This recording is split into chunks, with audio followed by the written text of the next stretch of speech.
السلام عليكم ورحمة الله وبركاته لكل متابعين مطبخ ماما وفاء على اليوتيوب.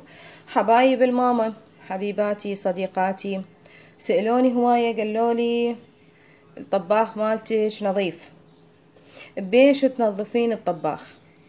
أني هسه صورت لكم فيديو على الطباخ وتنظيفه، لكن طلع بيه إشكال ومسحته، فإن شاء الله انتظر الطباخ يتوسخ هالمرة وبعدين أعيد لكم إياه.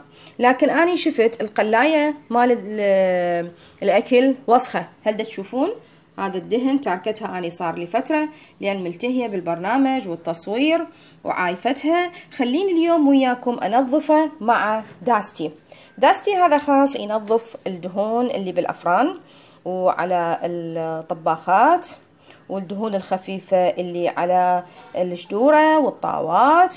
احنا ناخذها بالتسلسل، ناخذها اليوم ويانا القلاية ونرش عليه بهذا الشكل، ينترك شي 5 دقائق. هسه اشوف لكم، شوفوا هاي الدهون كلها باعوا، هذه كلها هسه نتركها 5 دقائق. هاي كلها هسه قاعد تشوفون، هذه كلها هاي النقاط دهون. هسه احنا نرجع لها لا نهم بهالشكل هذا. راح اترككم 5 دقائق فقط وراجعين مع داستي نشوف نتيجة الرش شلون راح تكون نتيجة التنظيف ورا هذا الرش. هنا هم عندنا خلاص 5 دقائق انتي تبدين تمسحيه، تلاحظين كل الدهن نزل. هسه مضت 5 دقائق اللخ، نرجع على هسه تمام. هسه كله نظف بهالشكل هذا كله نظف. شوف الدهون، بعد دهون بدها تطلع، يعني داستي ولا اروع من عنده كله. هسه هذا الدهن انا اريدكم تشوفوه، تشوفون هذا الدهن هذا كله. هسه بس مجرد هيجي امسحه كل دا يروح. دا تلاحظون حبيباتي صورة واضحة لكم، شوفوا هذا الدهن هذا هسه راح امسحها قدامكم بهالطريقة هذه حبيباتي. شوفوا نهائيا لا سيم ولا جلافة. طبعا هاي الزوايا انتو تنظفوها اكثر دقة، بس هسه اني دا اشوف لكم النتيجة النهائية ورا ما رشينا داستي وانتظرناه. كل ما تتركوه اكثر كل ما تكون النتيجة عندكم احسن. هسه هذا الشكل،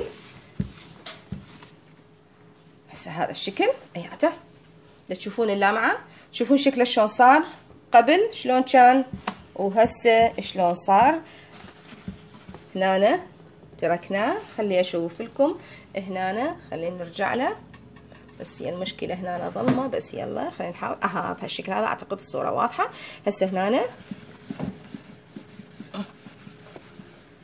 هذا الدهن كله دا يطلع، هذا الدهن كله دا يطلع حبايب. انا راح انظفه التنظيف الاخير وانتم شفتوه شلون كان شكله وشلون كان الدهن وراجعت لكم. شوفوا حبايب هذا شكلها النهائي صار شلون صارت. نهائيا ما استعملنا غير فقط الكلينكس هذا اللي استعملناه في تنظيفها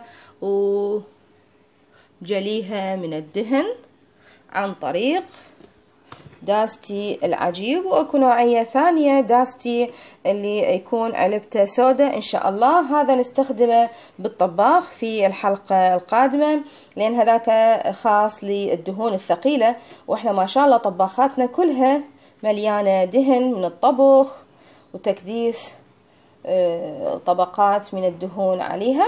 ان شاء الله نستخدمه ونشوف لكم اياه ان شاء الله. هذا الفيديو ينال اعجابكم حبايب، ولا تنسوني حبايب لايك واشتراك لمطبخ ماما وفاء على اليوتيوب، واكون ممنونة منكم يا طيبين.